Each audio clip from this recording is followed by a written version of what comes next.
Hello, everyone, and welcome to the Bree Sports Center special NCAA coverage. I'm your host, Bradford Ambrose. Alongside me, a new face, Stephen Proffitt, men's basketball beat writer.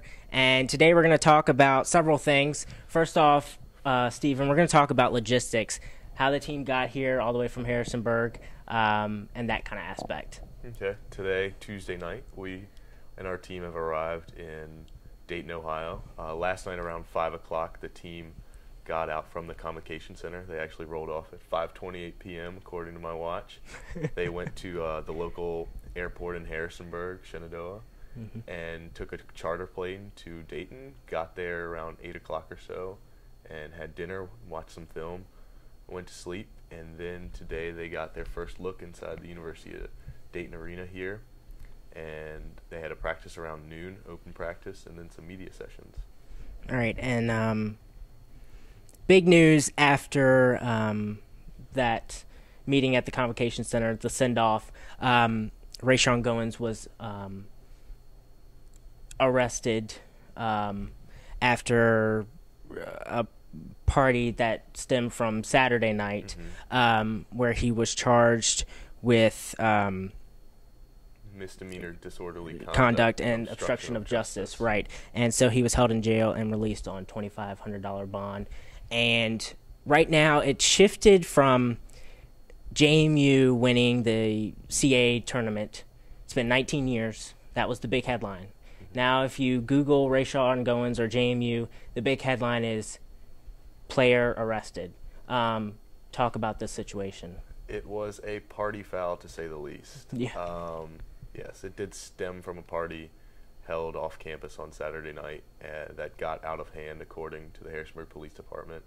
And when they came to break it up, Rayshawn was not happy about it, and then they decided to press charges later that night and arrested him Sunday evening after the watch party held in the Convocation Center. Right. But at this point, the team Monday evening, right before they left, decided that they would suspend him for just 20 minutes the first half of tomorrow's game. So good news and bad news, but definitely more positive that it's only going to be half the game when he might not have been able to travel with the team in general. Right. And let's talk about this effect for the first 20 minutes of this game on Wednesday. Talk about how Rayshawn Goins, if he hadn't gotten arrested and if he would have started, what kind of impact would he have on the first half, and now what kind of impact will he have on the second half now with this suspension? Okay. In the 34 games JMU's played this year, Brady has used 14 different lineups, and in 33 of those games played, accounting for 13 of the different lineups, Rayshawn has been featured in those. So only one game that he did not play, which was against William & Mary at home when he had a little injury that was bothering him, but the Dukes still won that one, 81-71. So his absence from the starting lineup tomorrow will be felt because Coach Brady kind of structured a solid starting lineup in Richmond for the CAA tournament that consisted of Devon Moore at the point guard slot, Andre Nation at shooting guard, A.J. Davis at small forward, Allion Doof at power forward, and Rayshawn playing the 5-hole. So he told me that he would like to use this lineup because it brought him success in all 3 games played in Richmond in the tournament, counting for 6 halves. He used that lineup every time. So he'll have to do some changing, but he does have stuff to work with, which is good for them. Yeah, that's good. So, and it was a little setback for JMU Nation learning about this, and, we were all pretty stunned. Yeah, it was kind of hard to believe. It was kind of felt social media-wise and everything that Ray is the kind of the leader and the kind of the father figure I have said over the couple of years that over the team that he would have gotten into trouble like this. But it's just a minor setback in Brady's mind after all the adversity they've done to get to this point. Right. Very true.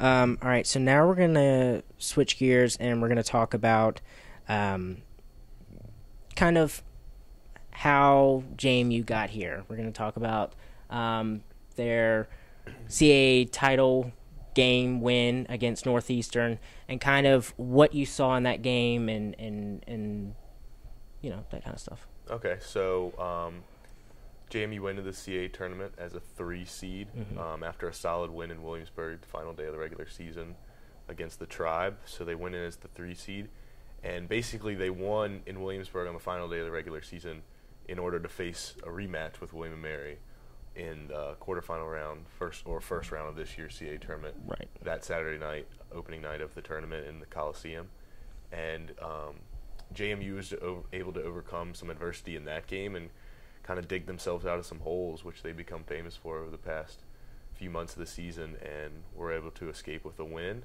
and move on to Sunday night, where they took on Delaware.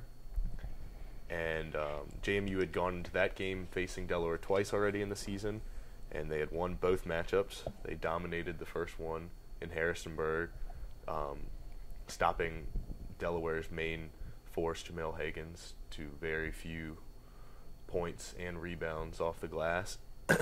And then everyone remembers the game in Delaware that Sunday night where Devon lobbed the ball up to Andre Nation for that alley-oop victory with just about 1 second left. Right. So they went into this game seemingly favorites on the stat sheet, but also everyone knew how powerful Delaware could be. And the game really it did come down to the wire, and possibly a gift from the basketball gods that JMU deserved when they got that call out of bounds when Jarvis Threat, the Richmond native, dribbled the ball on the end line, giving the Dukes the ball, and Devon Moore drove down the lane, was fouled by Higgins. Some fans were upset about. It was right in front of me. I will say I did think it was a foul. He did hit him on the forearm. And the Dukes were down 57-56, and the whole season, Devon's career, everything was in Devon Moore's hands, and it was very fitting in my mind. He went to the line, sunk both shots, and sent JMU to the final on Monday to face Northeastern. In a very loud and packed Coliseum. True, yes. And despite only having 7 teams this year, the CAA did get a good amount of support. And as we saw Monday night, the JMU Nation really stepped up and painted the sea purple, as DJ Bryant, the former linebacker, told me. But, yeah, so it was about a crowd of 6,000 people on Monday night for the final. About 5,500 or more, I would argue, were rocking the purple on Monday night. And they faced a very tough Northeastern squad and went in as the number 1 seed, the only team in the tournament to have a bye. And they just set the pace, and that's what they need to do tomorrow night. But they were able to set the pace, and they got off to a tremendous start. Coach Brady said he'd probably never seen a team play that good of a first half in his whole time coaching. So they went into halftime with a large lead, and Northeastern did make a comeback, and about with 8 minutes left in the second half, they were down by 8, but JMU was able to hold off, and put on their dancing shoes. Brings us to now. Yeah. So what did they do in that game specifically that kind of gave them that big jump in the first half? What were the kind of positives they did? Well, Northeastern got off to a very slow start. Sunday in the semifinal round against George Mason, took them 9.5 minutes to score a bucket. Oh, wow. And Northeastern was actually down 31-7, I believe it was, at one point in the game, but was able to climb out of a hole, and it definitely was a school record in terms of comeback. So ideally, in the conference's eyes, it would have been a great JMU George Mason title game in terms of ticket sales, but Northeastern showed why they were the number 1 seed, able to come back. And everyone knew they'd come back Monday night, but JMU really just set the pace in my eye. Their defense was phenomenal, and they were making shots, and Rayshawn Goins was a huge force.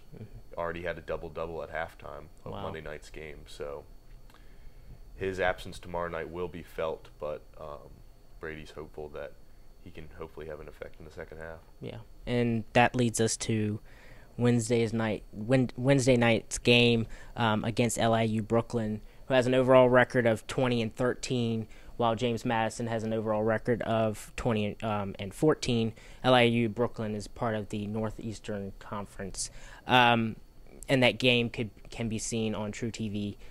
Tip-off is set for 6:40. So we're here in Dayton, Ohio. Very glad. Dukes are here. They're ready. talk about some keys for tomorrow night that the Dukes are going to have to do to beat LIU and move on to Indiana on Friday. Okay. The Blackbirds come out of the Northeastern Conference, and they got an automatic bid by winning their conference tournament over Mount St. Mary's, their third straight trip to the NCAA. The past 2 times they've been here, they've gotten a tough task of facing Michigan State and University of North Carolina, Chapel Hill. So they were sent home early in those, but kind of understandably.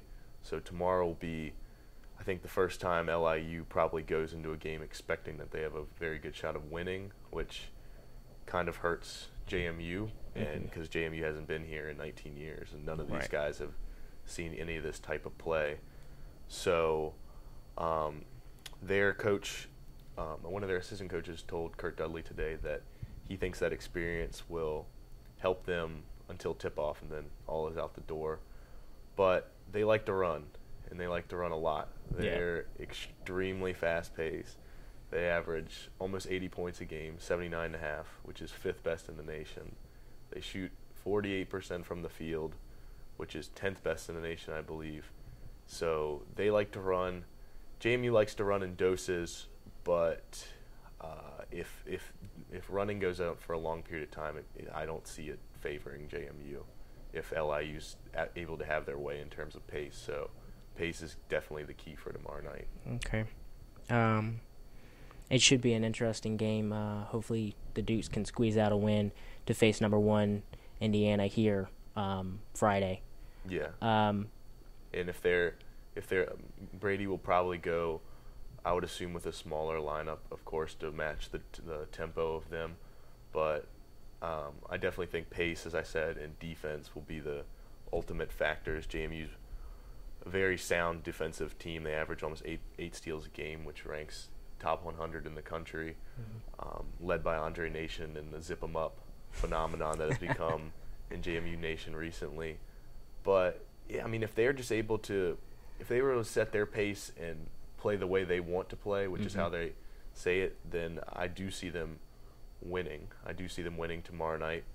And I also am a strong advocate that if Devon Moore and A.J. Davis hook up for an alley-oop, it is usually a good sign that JMU probably will win the game, because it just gets the team going, and that's what it takes in an NCAA tournament game, is just have that momentum, have the bench on your side and everything. Yeah. So it's going to be tough without Rayshawn, I think, for the first 20 minutes because they're not used to it.